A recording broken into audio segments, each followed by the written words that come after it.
What's going on, family? It's your man BMT in the house, man. This is the Bros Podcast. Of course, we got my man Flight Madness in the building. And we got another guest today. We got my man James, Mr. Controversial. Would you say some controversial, brother? I don't know. Somewhat. I guess, maybe. All right. So basically, like I said, this is like just chopping up in the podcast and everything, but I really want to talk to you because you're ex-military, right? Now, when I first coined the phrase Passport Bros, that was like early 2000, not early 2000, 2021, right around 2020, 2021. And a lot of guys were like, in the military was like, oh, we just start doing this, we've been doing this and Passport Bros. I'm just like, yo, I never said that Passport Bros was the beginning of guys traveling and everything like that. But I think some of the guys who've been traveling thought that Passport Bros was trying to take, the credit for guys traveling when we all know people have been traveling the world. But your background military, man, so what all countries you been to like while you was in the military?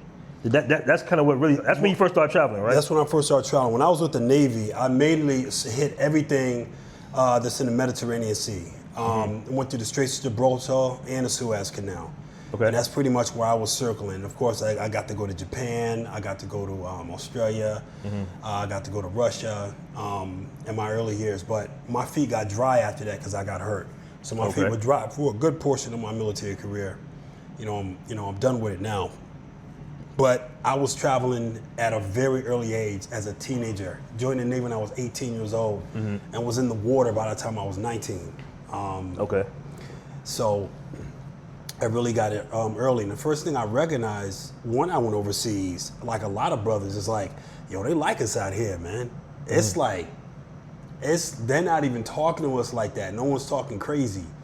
My first taste of a pushback was in Italy when we got into, me and a couple Marines, a couple Navy dudes got into a bar fight in Italy because they picked the fight with us. And the same thing happened in Spain. They like to pick fight with sailors. It's not really, I don't know if it was a racial thing. The only racist thing I experienced was I saw very, very racist t-shirts when I was in Cannes, France. Where a ship pulled out there. I went to Cannes, France. Where I first saw a box of chocolates that was $675 back then, back in the 90s.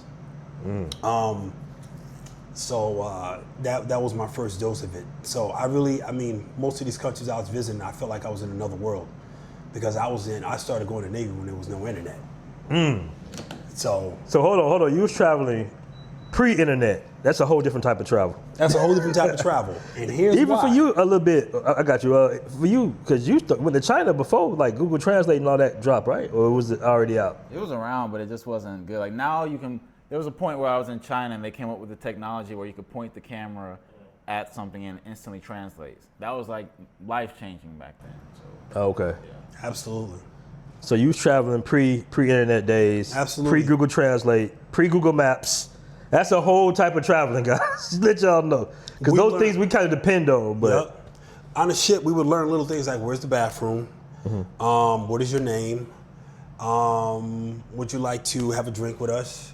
Could you come with me? I was about to say, what's the real? We learned them. What's your number? I remember them now. No, Yeah. we was hitting all these countries. We would have like on a piece of paper. We would write it down. We had it down packed, right on a piece of paper. And we pull out that piece of paper and read back how to say it. We'll write it in like a broken English and how to, in an English lettering on how to say the way that it needs to be said. Okay. And so we would all do that. And our higher ups would tell us that. I was like, look, they're not going to speak a lot of English. Some places we go, like Italy and Spain, the Mediterranean areas, they did speak a lot of English, a lot more than I thought. But when you out and about at the bars and nightclubs and stuff like that and trying to talk to the girls, they didn't speak a lot of English. You know what I'm saying? Especially Spain, there wasn't no English speaking nobody except the employees. So with you being in the Navy, does y'all branch do the most traveling out of any military branch? Because y'all pretty much on the ship. Okay. But Marines travel with us, a couple Army guys, a couple Air Force guys, they're on the ship. Okay. There's other branches on the ship. Not a lot, but most of them is Marines. So how many countries you been to? Total of, I say, that would be 21 different countries. Okay. Yeah, it's not as high a number as a lot of people. But when I go to countries, I stay for long periods of time. So a lot of people that go a week here, that's just not, that's not enough. A month isn't enough. At what age did you join the military? I joined the military when I was 18 years old. So you right fresh out of school? Fresh out of school. I went right out of high school. I didn't go to college. I went to college after the military. Okay. Yeah. And that was like a big experience, like a big difference. It was a big experience. Was it like a positive for the most part, or? No. When I was in the Navy, it was incredibly racist. We had racism, we had colorism. It was a race riot on my ship. It was a race riot on your ship? It was a race riot on my ship. Damn. I remember the dude who started it. His last name was Pickering. All right, I know him. And you was hearing the N-word. It was fighting in the galley. It was wrestling the white people, black. Y'all don't hear about this stuff, but it did happen on the Theodore Roosevelt, 1997. And when I was in there, you had brothers who were colorists. It was a lot, man. I was getting into brawls all the time until I came to my senses. I probably wouldn't have made it through the military if this E7 didn't pull me aside. Supervisor of the he was an aviation electrician. He pulled me aside and was like, "You hurting people. They might hurt you, but what's really gonna hurt you is if you get kicked out of the Navy." Okay. And I understood exactly what he said because I wasn't a knucklehead. It's just that if you push me on that racist stuff, I wouldn't grow up being. He was like, I didn't raise up to deal with people being the N-word in my face. I didn't get raised to deal with that. I think this is a lifetime situation. I have to punch you in the face for doing that. And yes, I got to call the N-word right to my face in the Navy. Is it like the same now, or is it much different now? I gotta say, I got out in 2003, and I did go back in, but my feet were dry. But during that time toward 2000 and everything, the later years, it wasn't really that bad. So they kind of got a hold on it, but it was still like bad. But in those early years, it was very bad. It was racism all over the place. The Navy was full of racism, full of it. I mean, every time you look at someone, they don't look at you. You got to wonder if they racist. You had Is it from more the superiors or just the guys? Everybody. Okay. Everybody. But don't they have? Because I was my mentor in high school was like what's one of the big titles of the guy on the ship? Is it still the captain or? He was a brother, but he was super high ranked. Yeah. All right. So we have the commanding officers, which are they're so you got an 04 and an 05. Okay. So you got the 04 and the 05 and an 06. The 06 is a full bird captain on the ship. Okay. All right. So on our squadron, we come to the ship. Our commanding officer is not a full bird captain. I'll say it's a commander. That's a silver oak leaf in the Navy. All right. When you make a full bird captain, they lead. They're not even flying no more. They got office jobs.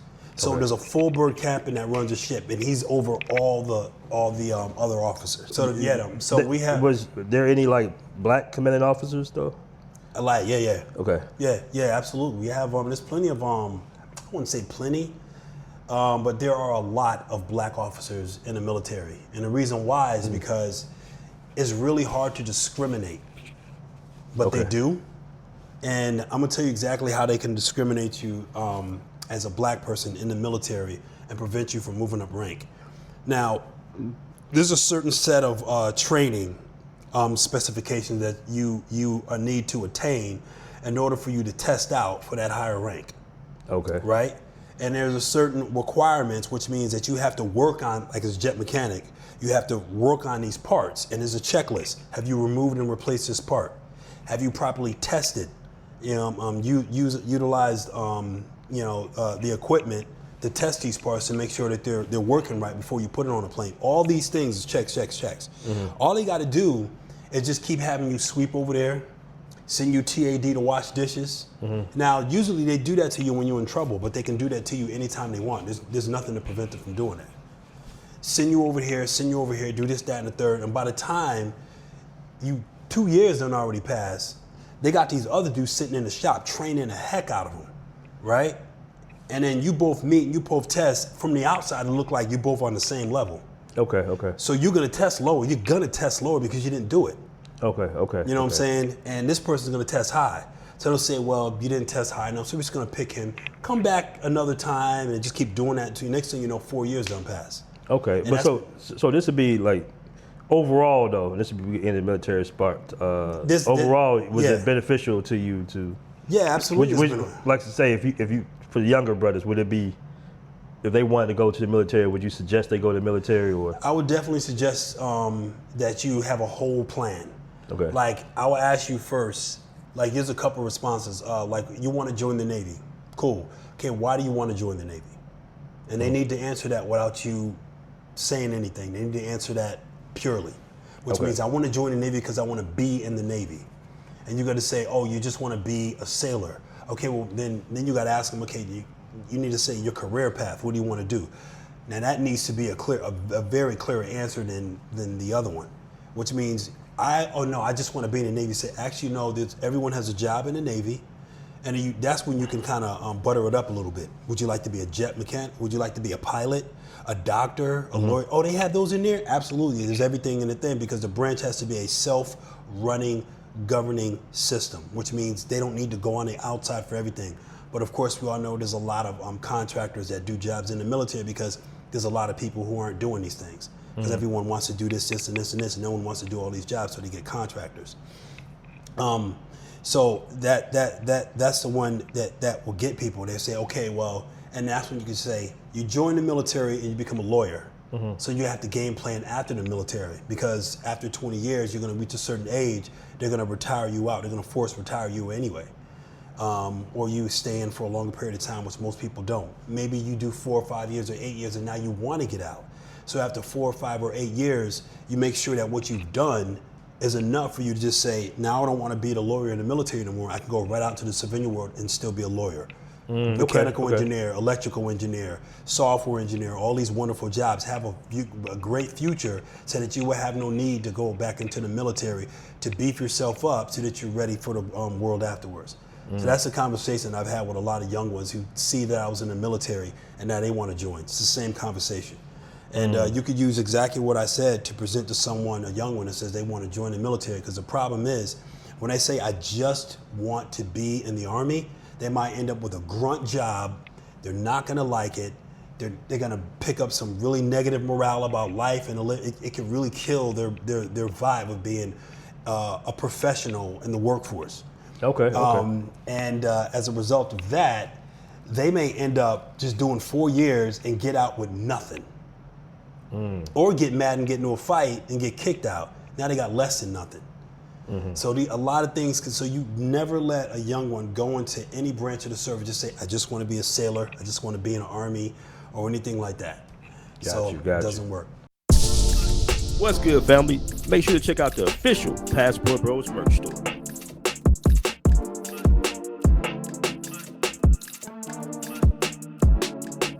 As you can see, I'm repping that BMT.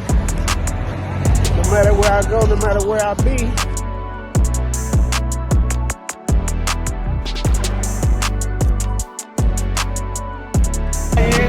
Some of them seats in, some of the front kicks in. You know, still cooling. You know what I'm saying? I'm still cool. I ain't busting sweat. You know, that's what it is. Yoga. Passport Bro. Passport Bros up.